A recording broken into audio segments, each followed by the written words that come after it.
By that is that they seem to have a serious issue with white people, white men in general. My job is to listen and be a voice, and my job is to shut other white people down when they want to interrupt. It's become a major platform on the left and in the Democrat Party, so yes, we expect to see it in the media and on networks like CNN, which are Democrat Party propaganda outlets. I don't know why it continues to amaze me, but today they managed to do it once again. On Alison Camerata's show, she was interviewing the Colorado governor, John Hickenlooper, and she asked him if 2020 would be the, quote, right time for a, quote, white guy to run for president. Now, is it time to have somebody of color and a woman and somebody younger or somebody more establishment? Well, I think that the Democrats across the country are going to help decide that. But as a white guy, are you trying to calculate whether or not this is the right time for you? Well, this is the time it's worked out, right? I finished my term as governor. I finished in 1 month.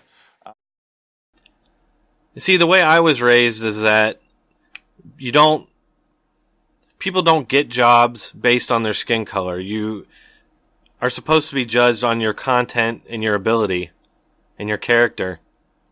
But the Democrats now seem to think that racism towards white people is the next step in progress, I guess.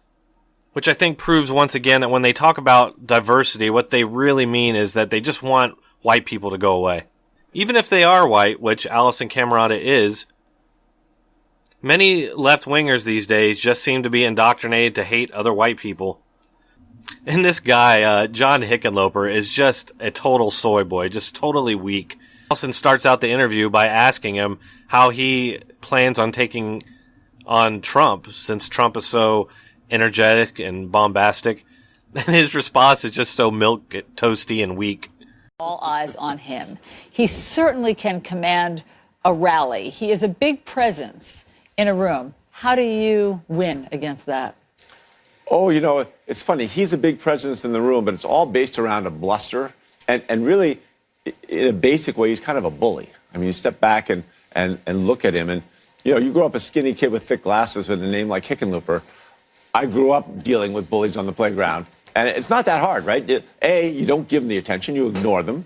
And when they say something that's directly antagonistic in some way, you twist it just a little bit so they become the butt of their own attack. In other words, you use humor to marginalize them. You know, people don't pay attention to a bully. They get frustrated and go away. So it's things like this that probably lead to polls that show that 6 and 7 GOP voters say minorities are favored over white Americans.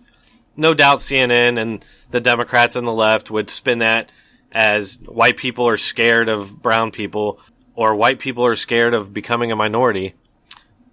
In the Pew poll, it shows that 85% of Republicans today think that America favors minorities over whites. Of course, Democrats believe the opposite, that 87% think that whites are favored over minorities.